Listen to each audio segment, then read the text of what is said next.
Today we're speedrunning through FNAF World, the game that asked what if Five Nights at Freddy's was an RPG. Now we're going to start the speedrun as soon as we have our crew set up, and as soon as we press done, we start the timer but then reset the game by pressing F2. Because if we don't do this, we have to stay through some long dialogue, so instead we can reset the game, go back in here, and there we go, we're at the start. Well, after this loading screen of course, but after that you can see we're now in FNAF World, and right away we're going to do something cool. So what I can do is I can hold to the left on this tree, and we can go through it and then go down. This gives us a direct portal to one of the last places in the game and a place where we can get some really overpowered characters. But we're only going after one, and yeah, we're just gonna walk over there. But while we do that, I'll kind of explain FNAF World. Basically, yeah, it's an RPG and everything is pretty cute. I mean, there's not too much else to say about it. But we're gonna get in this portal, and now we're gonna be playing Freddy in space. Now, as you can see, this becomes a side scroller, and we also have a gun. So basically, this is one of the fan games that the creator of Five Nights at Freddy's was thinking about making. And this is a little play at it where he's kind of making fun of the entire idea while also giving us kind of a tech demo of what it would be. So at the top, you'll see that Scott will constantly talk about a spin-off that he's planning on making, but we're going to ignore him because instead we just have to make it through the game. Now, one thing that I should say for this game is we have to spam a lot. I'm not holding the shoot button, I am spamming it, which does kind of hurt your hands. So what I do is I actually switch around my arms. So my left arm is holding the arrow buttons, and then my right arm can use the gun and jump. It's kind of a weird setup, but it works, and that's how I go fast. Then as we go through this game, all we're really looking for is the super jump because we need that to finish out this part. So we're taking a pretty specific path just going through, and we can ignore some of these enemies because we have so much health that we don't really have to worry about losing too much of it. I will play this kind of safe, and I will take out that green tentacle thing. I don't really know what to call it. And we're also going to be going over here to get a cupcake. You'll notice that a few times in this run, I will get cupcakes because that's going to make our gun more powerful, which of course will take out enemies faster and the boss that will come in later. But finally, we just have to do a little bit more platforming and we can make it to the top and get the super jump. So now we have to go all the way back to the beginning of this level so that we can use everything that we just got. And yeah, like I said, now we have a super jump so we can jump way higher and actually make it to a new place once we go back a little bit. So in general, there's not too much to say about this. I'm kind of just playing the game, but backwards. We do want to make sure that we have a lot of hearts for the ending section though, because we are going to want to tank a bunch of damage. So I just want to make sure I play this fairly well, which I actually really messed up in that part, but we're not going to worry about that and just hope we get some hearts. And after that, we can now go up into this area, which our super jump just barely reaches, and make it to a brand new area where Scott really doesn't want us to go there. But before we continue on, I'm also going to take this cupcake, and yeah, now it's time to finish out this part of the game. So first of all, I will want to take out this enemy because I don't have as many hearts that I would like. But now that we have 41, for the rest of these enemies, I can just go right through them. It will make me lose 10 hearts, but we are able to deal with that. It's just a little bit risky, but I'm pretty confident in my ability to play this game. And since we just skipped past the robots, the screen hasn't had time to react to us, so we can go through all the other enemies before coming here and crouching at this specific spot. And all of Scott's attacks are going to miss us, while the laser on the top will hit us, but it doesn't really matter because we can finish him off pretty easily. And there we go. Now we have a new party member, and this one is going to be very overpowered. So we reset the game, go back into it, and now we're going to select Jack Obani. You'll see we get spawned all the way back here, and now we have another trick where we're going to want to go into the bytes menu, select done, and as soon as we get back in the game, then we can just go past Golden Freddy. Usually we would have to talk to him, but that takes a bunch of time, especially throughout the entire run. So if we skip him here, we never have to see him again. And as soon as this loading screen ends, I'm also going to press this button,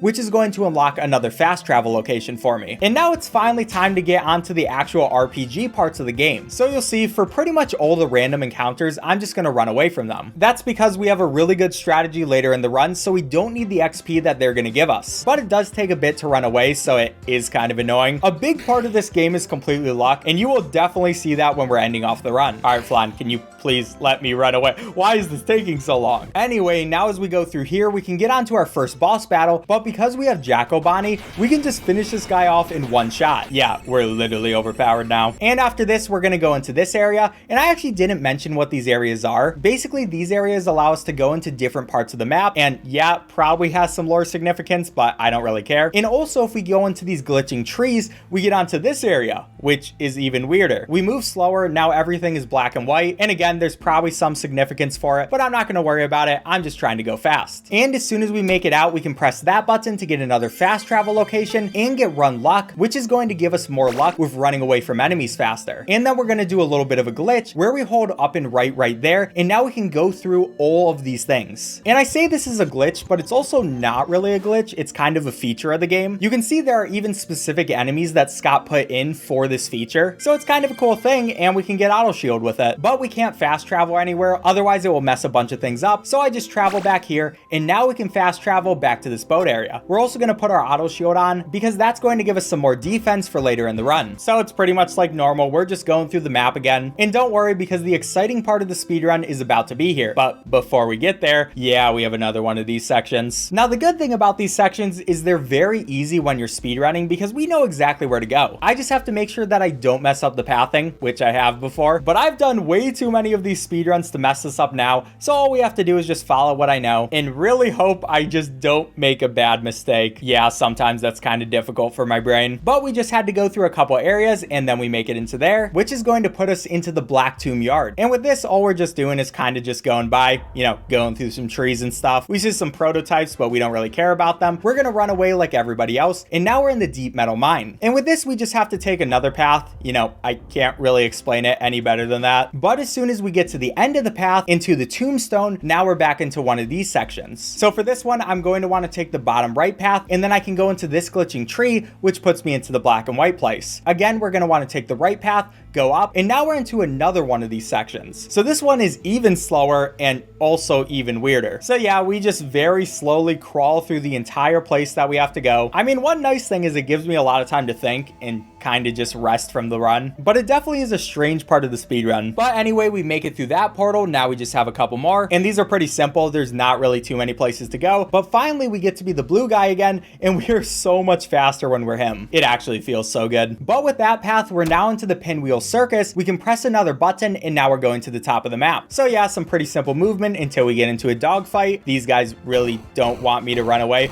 Please guys, I have a really good run. Do not ruin this. And we're gonna meet this guy who is called Brow Boy. Now for this guy, we have pretty much the exact same strategy. We're just gonna use Jackal Bomb on him, and he gets completely obliterated. Don't worry, there will be harder bosses later on, but for now, we're still very overpowered. And now what we wanna do is we wanna go into this green tent, which makes us get this really weird screen effect, but we just have to take the general path that we need to take. We'll get a tango after us, but we don't really care about him, so we're gonna run away. And now it's time for an actually strong boss. This guy's called Bubba, and we have to use strategy. Basically, with Foxy, we wanna use Jump Scare to stun him. With Chica, we wanna use Birthday to get us some stats up, and with Freddy, we wanna increase our speed. So we use all these people together to do the fastest results, and we got pretty lucky with this fight. Then after that, we're gonna go into a couple more places, but not go into the intended path, or I guess this kind of is the intended path, but go into a slightly different one. And yeah, now we're back in this world. This is finally the last one of these worlds that we're going to have to do, which is nice because they are kind of boring, to be honest. But we're gonna go in this path, get back into this section, and with this one, it's pretty simple. We just go to the right. Pretty much when playing this speedrun, if you don't know whether to go left or right, you usually choose right. For some reason, the path just works that way, and yeah,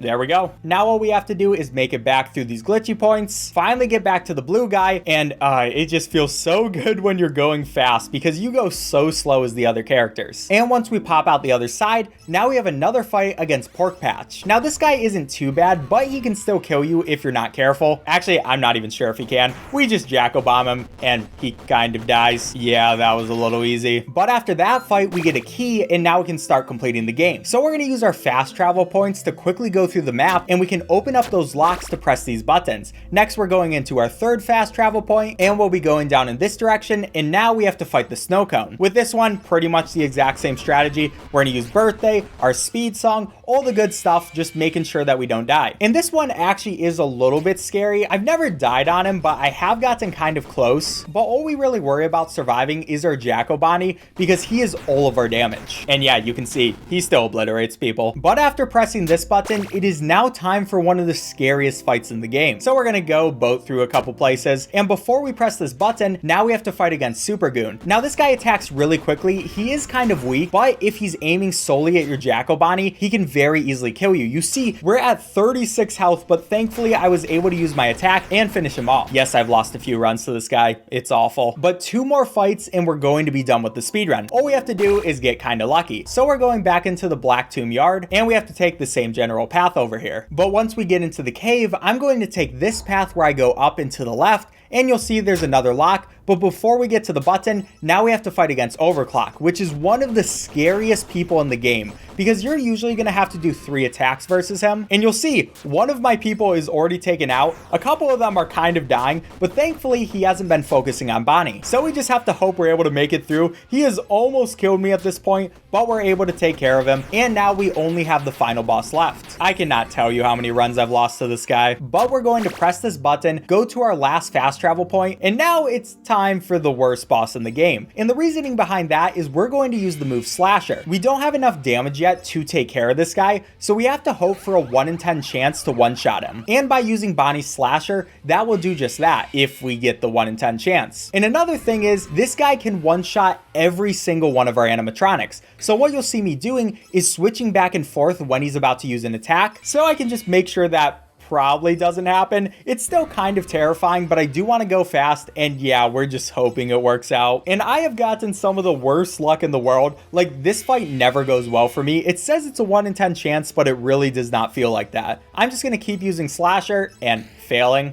It's really sad. And yeah, there's not really too much else you can do. You just kind of have to play it smart and hope things work out in your favor, but please just give me this Slasher. I'm now down to 3 animatronics, so we're really hoping for a Slasher, and it also doesn't want to work. If he attacks my Bonnie though, he could kill it. Sometimes he will, sometimes he won't, but now we're down to 2. Yeah, this fight is actually awful. And he also attacks Bonnie right there. We have 82 health. One more hit and we're going to die, but thankfully we finally got a good Slasher after all of those times. I don't even know how many times it was, but there we go. That is the final boss, and all we have to do is finish out the game. So after that fight, we're gonna walk upwards, and now we're not going to end off our speedrun until we go through all of this stuff. Basically, Scott is just mocking us because he's like, wow, you beat a game on an easy difficulty. But hey, I'm pretty proud of it, and we're gonna end off time as soon as we see the end, and there we go, 17:33, which is a 4th place time. We could have done a bit better if we got some better RNG, but I was streaming speedruns of this game for 4 hours on my Twitch channel, and I just couldn't do it anymore. Please subscribe if you enjoyed.